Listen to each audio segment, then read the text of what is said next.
গৌরী প্রাচীন ধনী বংশের পরমাদরে পালিতা সুন্দরী কন্যা। স্বামী পরেশ হীনবস্থা হইতে সম্প্রতি নিজের উপার্জনে কিঞ্চিত অবস্থার উন্নতি করিয়াছে। যতদিন তাহার দৈন্য ছিল ততদিন কন্যার কষ্ট হইবে ভয়ে শ্বশুর শাশুড়ি স্ত্রীকে তাহার বাড়িতে পাঠান নাই। গৌরী বেশ একটু বয়স্ক হইয়াই প্রতিগৃহে আসিয়াছিল। বোধ করি এই সকল কারণেই পরের সুন্দরী যুবতী স্ত্রীকে সম্পূর্ণ নিজের আত্মগম্য বলিয়া বোধ করিতেন না, এবং বোধ করি সন্দিগ্ধ স্বভাব তাহার একটি ব্যাধির মধ্যে। পরেশ পশ্চিমে একটি ক্ষুদ্র শহরে ওকালতি করিতেন। ঘরে আত্মীয় স্বজন বড় কেহ ছিল না। একাকিনী স্ত্রীর জন্য তাহার চিত্ত উদ্বিগ্ন হইয়া থাকিত। মাঝে মাঝে এক একদিন হঠাৎ অসময়ে তিনি আদালত হইতে বাড়িতে আসিয়া উপস্থিত হইতেন। প্রথম প্রথম স্বামীর এইরূপ আকস্মিক অভ্যুদয়ের কারণ গৌরী ঠিক বুঝিতে পারিত না। মাঝে মাঝে অকারণে পরেশ এক একটা করিয়া চাকর ছাড়াইতে লাগিলেন। কোন চাকর তাহার আর দীর্ঘকাল পছন্দ হয় না। বিশেষত অসুবিধার কথা আশঙ্কা করিয়া যে চাকরকে গৌরী রাখিবার জন্য অধিক আগ্রহ প্রকাশ করিত, তাহাকে পরেশ এক মুহূর্তে স্থান দিতেন না। তেজস্বিনী গৌরী ইহাতে যতই আঘাত বোধ করিত, স্বামী ততই অস্থির হইয়া এক এক সময় অদ্ভুত ব্যবহার করিতে থাকিলেন। অবশেষে আত্মসংবরণ করিতে না পারিয়া যখন দাসীকে গোপনে ডাকিয়া পরেশ নানা প্রকার সন্দিগ্ধ জিজ্ঞাসাবাদ আরম্ভ করিলেন, তখন সে সকল কথা গৌরীর কর্ণগোচর হইতে লাগিল। অভিমানিনী স্বল্পভাষিনী নারী অপমানে আহত সিংহিনীর ন্যায় অন্তরে অন্তরে উদ্দীপ্ত হইতে লাগিলেন, এবং এই উন্মত্ত সন্দেহ দম্পতির মাঝখানে প্রলয় খড়গের মতো পড়িয়া উভয়কে একেবারে বিচ্ছিন্ন করিয়া দিল। গৌরীর কাছে তাহার তীব্র সন্দেহ প্রকাশ পাইয়া যখন একবার লজ্জা ভাঙিয়া গেল, তখন পরেশ স্পষ্টতই প্রতিদিন পদে পদে আশঙ্কা ব্যক্ত করিয়া স্ত্রীর সহিত কলহ করিতে আরম্ভ করিল, এবং গৌরী যতই নিরুত্তর অবজ্ঞা এবং কষাঘাতের ন্যায় তীক্ষ্ণ কটাক্ষ দ্বারা তাকে আপাত মস্তক যেন ক্ষত বিক্ষত করিতে লাগিল, ততই তাহার সংশয় মত্ততা আরো যেন বাড়িবার দিকে চলিল। এইরূপ স্বামী সুখ হইতে প্রতিহত হইয়া পুত্রহীনা তরুণী ধর্মে মন দিল। হরিসভার নবীন প্রচারক ব্রহ্মচারী পরমানন্দ স্বামীকে ডাকিয়া মন্ত্র লইল এবং তাহার নিকট ভগবতের ব্যাখ্যা শুনিতে আরম্ভ করিল। নারী হৃদয়ের সমস্ত ব্যর্থ স্নেহ প্রেম কেবল ভক্তি আকারে পুঞ্জভূত হইয়া গুরুদেবের পদতলে সমর্পিত হইল। পরমানন্দের সাধু চরিত্র সম্বন্ধে দেশে বিদেশে কাহারও মনে সংশয় মাত্র ছিল না। সকলে তাহাকে পূজা করিত। পরেশ ইহা সম্বন্ধে মুখ ফুটিয়া সংশয় প্রকাশ করিতে পারিতেন না। তাই বলিয়া তাহা গুপ্ত ক্ষতের মতো ক্রমশ তাহার মর্মের নিকট পর্যন্ত খনন করিয়া চলিয়াছিল। একদিন সামান্য কারণে বিষোৎকারিত হইয়া পড়িল। স্ত্রীর কাছে পরমানন্দকে উল্লেখ করিয়া দুশ্চরিত্র ভণ্ড বলিয়া গালি দিলেন এবং কহিলেন, তোমার শালগ্রাম স্পর্শ করিয়া শপথ পূর্বক বলো দেখি, সেই বকধার্মিককে তুমি মনে মনে ভালোবাসো না? দলিত ফণিনীর ন্যায় মুহূর্তের মধ্যে উদগ্র হইয়া মিথ্যা স্পর্ধা দ্বারা স্বামীকে বিদ্ধ করিয়া গৌরী রুদ্ধ কণ্ঠে কহিল, ভালোবাসি, তুমি কি করিতে চক্কর? পরেশ তৎক্ষণাৎ ঘরে তালাচাবি লাগাইয়া তাহাকে রুদ্ধ করিয়া আদালতে চলিয়া গেল। অসহ্য রোষে গৌরী কোনো মতে দ্বার উন্মোচন করাইয়া তৎক্ষণাৎ বাড়ি হইতে বাহির হইয়া গেল।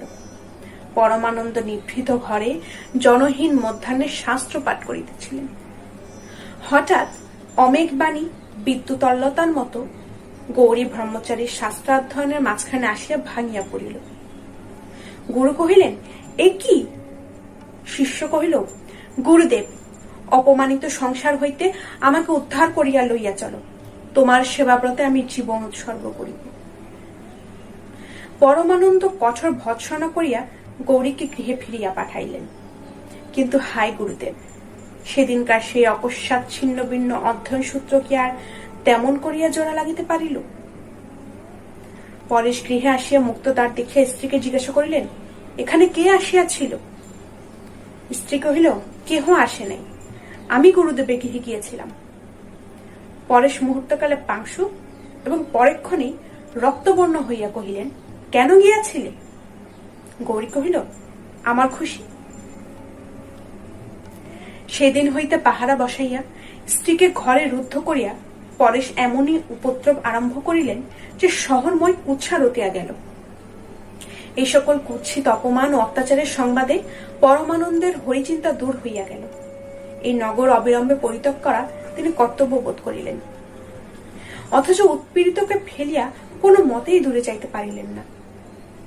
সন্ন্যাসীর এই কয়দিনকার দিন রাত্রের ইতিহাস কেবল অন্তর্যামীই জানেন। অবশেষে অবরোধের মধ্যে থাকিয়া গৌরী একদিন পত্র পাইল। বৎসে, আলোচনা করিয়া দেখিলাম ইতিপূর্বে অনেক সাধ্বী সাত করমণি কৃষ্ণ প্রেমের সংসার ত্যাগ করিয়াছেন। যদি সংসারের অত্যাচারে হরিপাদ পদ্ম হইতে তোমার চিত্ত বিক্ষিপ্ত হইয়া থাকে, তবে জানাইলে ভগবানের সহায়তায় তাহার সেবিকাকে উদ্ধার করিয়া প্রভু অভয় পদার বিন্দু উৎসর্গ করিতে প্রয়াসী হইব। 26শে ফাল্গুন বুধবার অপরাহ্ন 2 ঘটিকার সময় ইচ্ছা করিলে তোমাদের পুষ্করিণীতে আমার সহিত সাক্ষাৎ করিতে পারিও। গৌরী পত্রখানি কেশে বাঁধিয়া খোপার মধ্যে ঢাকিয়া রাখিল। 26শে ফাল্গুন মধ্যাহ্নে স্নানের পূর্বে চুল খুলিবার সময় দেখিল চিঠিখানি নাই। হঠাৎ সন্দেহ হইল, হয়তো চিঠিখানি কখন বিছানায় স্খলিত হইয়া পড়িয়াছে এবং তাহার স্বামীর হস্তগত হইয়াছে। স্বামী সে পত্রপাঠে ঈর্ষায় দগ্ধ হইতেছে মনে করিয়া গৌরী মনে মনে এক প্রকার জ্বালাময় আনন্দ অনুভব করিল। কিন্তু তাহার শিরভূষণ পত্রখানি পাষণ্ড হস্তস্পর্শে লাঞ্ছিত হইতেছে, এ কল্পনা তাহার সহ্য হইল না। দ্রুতপদে স্বামীগৃহে ফিরিয়া গেল। দেখিল স্বামী ভূতলে পড়িয়া গো গো করিতেছে, মুখ দিয়া ফেনা পড়িতেছে, চক্ষু তারকা কপালে উঠিয়াছে। দক্ষিণ বদ্ধমুষ্টি হইতে পত্রখানি ছাড়াইয়া লইয়া তাড়াতাড়ি ডাক্তার ডাকিয়া পাঠাইল। ডাক্তার আসিয়া কহিল, আপোপ্লেক্সি, তখন রোগীর মৃত্যু হইয়াছে। সেই দিন মফস্বলে পরেশের একটি জরুরি মকদ্দমা ছিল। সন্ন্যাসীর এতদূর পতন হইয়াছিল যে তিনি সেই সংবাদ লইয়া গৌরীর সহিত সাক্ষাতের জন্য প্রস্তুত হইয়াছিলেন। সদ্য বিধবা গৌরী যেমন বাতায়ন হইতে গুরুদেবকে চোরের মতো পুষ্করিণীর তটে দেখেছিল, তৎক্ষণাৎ বজ্রচকিতের ন্যায় দৃষ্টি অবনত করিল। গুরু যে কোথা হইতে নামিয়াছেন তাহা যেন বিদ্যুৎ লোকে সহসে এই মুহূর্তে তাহার হৃদয়ে উদ্ভাসিত হইয়া উঠিল। গুরু ডাকিলেন, গৌরী। গৌরী কহিল, আসিতেছি গুরুদেব। মৃত্যু সংবাদ পাইয়া পরেশের বন্ধুগণ যখন সৎকারের জন্য উপস্থিত হইল, দেখিল গৌরীর মৃতদেহ স্বামীর পার্শ্বে শয়ন। সে বিষ খাইয়া মরিয়াছে। আধুনিক কালে এই আশ্চর্য সহমরণের দৃষ্টান্তে সতীর মাহাত্ম্যে সকলে স্তম্ভিত হইয়া রইল।